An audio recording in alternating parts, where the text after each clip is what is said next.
Asi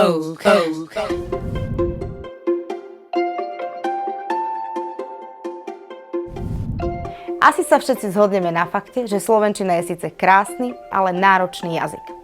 Preto sme sa rozhodli formou edukatívnych videí priblížiť vám niektoré jej úskalia. Začneme témou, ktorá je veľmi jednoduchá na pochopenie. V dnešnej epizóde sa budeme venovať kazom v našej reči. Do našej ľubozvučnej slovenčiny preniká veľmi veľa nespisovných a slangových slov, ale najmä takých, ktoré pochádzajú z cudzích jazykov. Najväčším nedostatkom väčšiny Slovákov je používanie nespisovných čechizmov, inak nazývaných aj bohemizmov.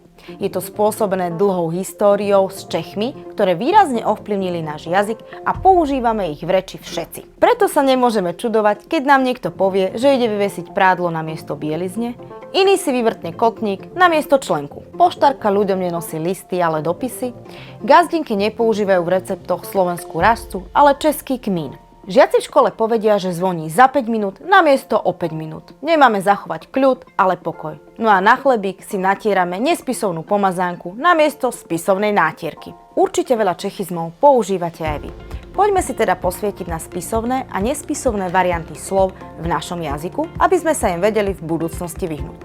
Ale pozor, nezabudnite, je ten variant, nie tá varianta. Príponad ko sa v slovenčine považuje väčšinou za nespisovnú. Vyskytuje sa len v zdrobneninách podstatných mien stredného rodu, ktoré sa skloňujú podľa vzoru dievča. Sú to slova napríklad žriebetko, bábätko alebo dievčatko. Príponad ko sa v spisovnom jazyku v iných slovách nepoužíva. A zda jedinou výnimkou je slovo pravítko. Príponad ko je v slovenských slovách vymenená za príponu dlo. A preto spisovne povieme krúžidlo, nie krúžitko. Tlačidlo, nie tlačítko.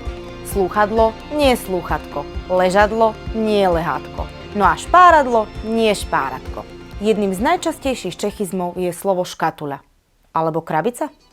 Veď aj bambulka prišla v previazanej škatulke a nie krabici.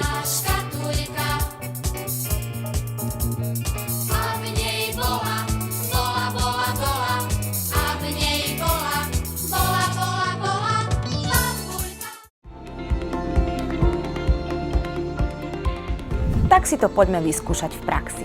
Ktorá z dvojice slov je správna? Cop alebo vrkoč? Hranolčeky alebo hranolky?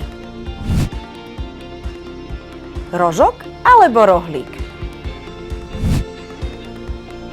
Lízatko alebo lízanka? Rameno alebo plece? Žreb alebo los? Odstavec či odsek? Guličkové pero alebo guľvočkové pero? Veríme, že sa vám naše edukatívne video páčilo, že ho zazdielate a olajkujete. A stop! A taká pekná reč by to mohla byť. Ale furt dačo, furt...